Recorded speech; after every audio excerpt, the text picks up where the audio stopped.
এখন থেকে ই-টিন সার্টিফিকেট করার জন্য আপনাকে আর উকিল নিয়োগ করতে হবে না। জাস্ট আপনার হাতে থাকা স্মার্টফোন দিয়ে 2 মিনিটে করে ফেলতে পারেন ই-টিন সার্টিফিকেট।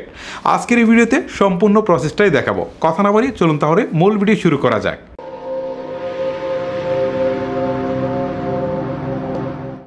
শুরুতেই আপনাকে আপনার স্মার্টফোন থেকে ক্রোম ব্রাউজারে চলে আসতে হবে। ওকে, আমি এখান থেকে ক্রোমে ক্লিক করছি। ক্রোমে আসার পর এখানে আমি সার্চ বারে গিয়ে লিখব তারপর একটা স্পেস দিয়ে লিখব TIN লিখে আমি সার্চ বাটনে ক্লিক করব। এখন দেখেন আমার সামনে ই-টিনের যে ওয়েবসাইটটা রয়েছে সেটা চলে আসছে। সো আমি এটার উপর একটা ক্লিক করছি। ক্লিক করার পর এখন দেখতে পাচ্ছেন এখানে ঠিক এরকম একটা ইন্টারফেস চলে আসছে। এখান থেকে হোমের পরে রয়েছে লগইন, তারপর হচ্ছে রেজিস্টার।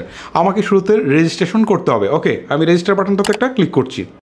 ক্লিক করার পর ঠিক এরকম একটা ফর্ম আমার সামনে চলে আসবে। এই ফর্মটাকে আমার ফুলফিল করতে হবে। ওকে, দেখি এখানে শুরুতে একটা ইউজার আইডির কথা বলছে। ঠিক আছে, এখানে একটা ইউনিক ইউজার আইডি দিয়ে দেবেন। সেটা সাধারণত আপনি আপনার নামের পরে বেশ কয়েকটা সংখ্যা যোগ করে একটা ইউনিক ইউজার আইডি দিয়ে দেবেন। এক্ষেত্রে আপনি একটা জিনিস খেয়াল রাখবেন, ইউজার আইডিটা সুন্দর করে ডায়েরিতে লিখে রাখবেন, পরবর্তীতে যাতে ভুলে না যান। ওকে, আমি একটা করে ফুলফিল করছি। আমি আমার ইউজার আইডিটা দিয়ে দিচ্ছি। আমার ইউজার আইডি দেওয়া শেষ। এখন পাসওয়ার্ড চাচ্ছে, আমি এখান থেকে একটা পাসওয়ার্ড দিয়ে দিচ্ছি। আমার পাসওয়ার্ড দেওয়া শেষ। এখন এই পাসওয়ার্ডটাই রিটাইপ করতে হবে নিচে, সেম পাসওয়ার্ডটা। আমার পাসওয়ার্ডও কিন্তু দেওয়া শেষ। এখন দেখেন দেখাচ্ছে সিকিউরিটি কোয়েশ্চেন। এখানে আমি একটা ক্লিক দিই। ক্লিক দেওয়ার পর এখানে অনেক ধরনের কোয়েশ্চেন রয়েছে। আমি এখান থেকে একটা কোয়েশ্চেন সিলেক্ট করছি, যেমন what is your favourite colour. আমি এটাকে সিলেক্ট করছি। সিলেক্ট করার পর এটার অ্যান্সারটা আমি দিয়ে দিই, মানে আমার প্রিয় কালার কোনটা। ধরেন আমার প্রিয় কালার হচ্ছে হোয়াইট। ঠিক আছে, আমি এটা দিয়ে দিলাম। এখন অনেকেই একটা প্রশ্ন করবেন যে এইটা কি দরকার। আসলে যদি কখনো আপনার আইডিতে সমস্যা হয় তখন তারা এই সিকিউরিটি কোয়েশ্চেনটা আপনাকে করবে।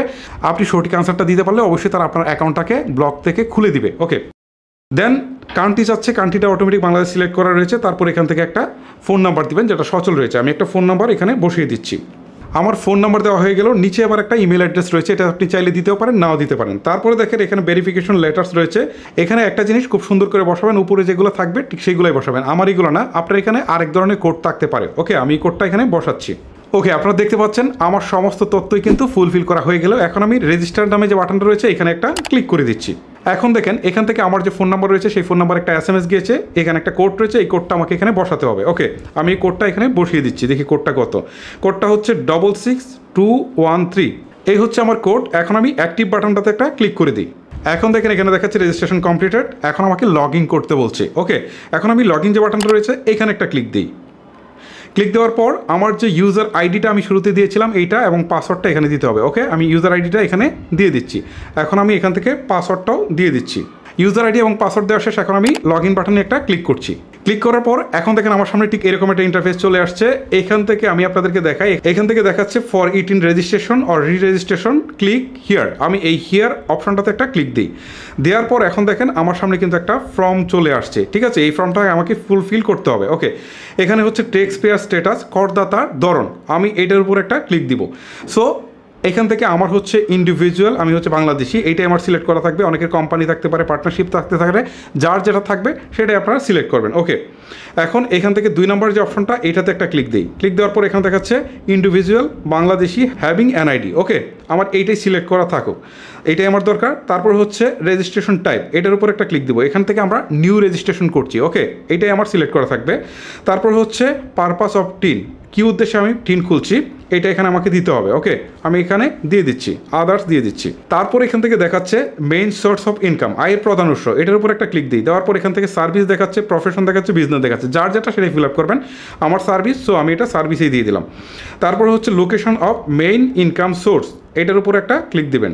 দেওয়ার পর আপনি কোত্থেকে ইনকাম করছেন বা আপনার বর্তমান অবস্থানটা কি সেটা এখানে আপনার দিয়ে দিতে হবে। তারপর এখানে আরও একটা অপশন রয়েছে টাইপ অফ এমপ্লয়ার অথবা সার্ভিস লোকেশন, এটার উপর একটা ক্লিক দিবেন। দেওয়ার পর এখান থেকে আপনি আপনার যেটা সেটা সিলেক্ট করে দিয়ে দিবেন। ওকে, এবার আপনারা দেখতে পাচ্ছেন আমার সমস্ত তথ্যগুলো ফুলফিল করা হয়েছে। এবারে গো টু নেক্সট যে বাটনটা রয়েছে এইখানে একটা ক্লিক করে দিচ্ছি। ক্লিক করার পর এখন আমার সামনে কিন্তু একটা বিশাল ফর্ম চলে আসছে। এটাকে আমাকে খুব কেয়ারফুলি ফুলফিল করতে হবে। ওকে, শুরুতে আপনাদেরকে দেখাই যে এখান থেকে কী কী ফুলফিল করতে হবে। এখানে ট্যাক্স পেয়ার বা করদাতার নাম। ওকে, আমি একটা একটা করে ফুলফিল করে আবার আপনাদের সামনে আসছি। এসে আমি আপনাদেরকে দেখাবো আমি কোন কোন জিনিস ফুল ফুলফিল করেছি। ওকে, শুরুতে আমি দেখাই আপনাদেরকে কী কী তথ্য ফুলফিল করেছি। করদাতার নাম রয়েছে, সেটা আমি দিয়েছি। আর আপনাদেরকে একটা কথা বলে রাখি, যা কিছু ফিল আপ করবেন প্রত্যেকটা এনআইডি কার্ডে যেভাবে রয়েছে ঠিক সেমভাবেই কিন্তু দিবেন, তা না হলে ইন ফিউচারে প্রবলেমে পড়বেন, ঠিক আছে? সো এইভাবেই কিন্তু আমি নামটা দিয়ে দিলাম, তারপর এখান থেকে জেন্ডার ফিল আপ করে দিলাম, তারপরে হচ্ছে এখান থেকে স্মার্ট কার্ড বা এনআইডি কার্ডের যে নাম্বার রয়েছে সেটা দিয়ে দিলাম, তারপর এখান থেকে জন্ম তারিখ দিয়ে দিলাম, তারপর হচ্ছে ফাদার্স নাম দিয়ে দিলাম, তারপর হচ্ছে মাদার্স নাম দিয়ে দিলাম, আর ফোন নাম্বার কিন্তু আগে থেকেই ফুলফিল হয়ে থাকে। দেন এখান থেকে কারেন্ট অ্যাড্রেস যাচ্ছে, ঠিক আছে? এখান থেকে কারেন্ট অ্যাড্রেস দিয়ে দিলাম, ডিস্ট্রিক্ট দিয়ে দিলাম, থানা দিয়ে দিলাম, ঠিক আছে? সব কিছু ফুলফিল করে দিলাম। তারপরে পার্মানেন্ট অ্যাড্রেসের ক্ষেত্রে একই অবস্থা, গ্রাম দিলাম, পোস্ট অফিস দিলাম, তারপর হচ্ছে এখান থেকে ডিস্ট্রিক্ট দিলাম এবং থানা দিলাম, ঠিক আছে? দেওয়ার পর আমার তথ্যগুলো কিন্তু ফুলফিল করা হয়ে গেছে। এখন থেকে নিচের দিকে একটা অপশন রয়েছে গো টু নেক্সট নামে, এখানে একটা ক্লিক করে দিচ্ছি। গো টু নেক্সটে ক্লিক করার পর এখন দেখেন আমার সামনে দেখাচ্ছে আমি যা যা ফুলফিল করেছি সব কিছু কিন্তু এখানে দেখাচ্ছে একটা সামারিতে। ওকে, এখন আমি যে কাজটা করতে পারবো সেটা হচ্ছে আমি আরও ভালো করে দেখতে পারবো যে আমার কোনো তথ্যে ভুল রয়েছে কি না। যদি কোনো ভুল থাকে তাহলে কিন্তু আমি আবারও ব্যাক টু প্রিভিয়াসে গিয়ে আমি সেই তথ্যগুলো কারেক্ট করে আবারও কিন্তু আবার এখানে চলে আসতে পারবো। ওকে, আর যদি ঠিক থাকে তাহলে দেখেন উপরের দিকে একটা অপশন রয়েছে, এখানে একটা বক্স রয়েছে, এটাকে তুলে দিয়ে আমি সাবমিট অ্যাপ্লিকেশনে ক্লিক করে দিব। ওকে, আমি একটু চেক করার জন্য সময় নিচ্ছি, চেক করে আমি আবারও আপনাদের সাথে আসছি। আমি সব কিছু চেক করে আসলাম, আমার সব কিছু ঠিক আছে। এখন দেখেন এখানে যে একটা বক্স রয়েছে, এখানে একটা ক্লিক দিই, এখন দেখেন একটা টিক চিহ্ন উঠে গিয়েছে। এখন আমাকে যে কাজটা করতে হবে সাবমিট অ্যাপ্লিকেশন, এই বাটনটাতে একটা ক্লিক দিতে হবে। ওকে, ক্লিক দিয়ে দিলাম। এখন দেখেন আমার এনআইডি কার্ডের ছবি সহ আবারও বিস্তারিত সমস্ত তথ্য চলে আসছে। এখন এখান থেকে প্রিন্ট ডিটেলসে ক্লিক দিলে আমি এটাকে প্রিন্ট করতে পারবো। আবার যদি ভিউ সার্টিফিকেটে অপশনে ক্লিক দিই তাহলে এখান থেকে ভিউ সার্টিফিকেটটা দেখতে পারবো। ওকে, আমি ভিউ সার্টিফিকেটে ক্লিক দিচ্ছি।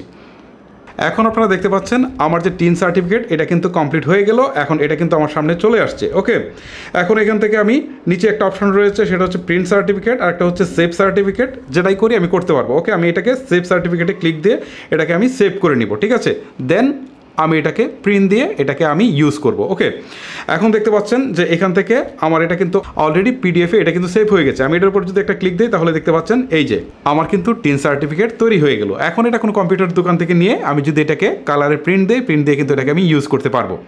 সো গাইজ, এইভাবেই কিন্তু খুব সহজেই আপনারা ঘরে বসে হাতে থাকা স্মার্টফোন দিয়ে খুব সহজেই টিন সার্টিফিকেট করে ফেলতে পারেন। ভিউয়ার্স, ভিডিওটি শেষ করার আগে আপনাদেরকে বলবো এরকম প্রয়োজনীয় ভিডিওগুলো কিন্তু প্রতিদিনই আমি আমার চ্যানেল এবং পেজে দিচ্ছি। সো আপনারা যদি ভিডিওগুলো মিস না করতে চান অবশ্যই আমার চ্যানেলটিকে সাবস্ক্রাইব অথবা পেজটিকে ফলো করে রাখতে ভুলবেন না। আজকের মতো আমি হিমেল বিদায় নিচ্ছি। আল্লাহ হাফেজ।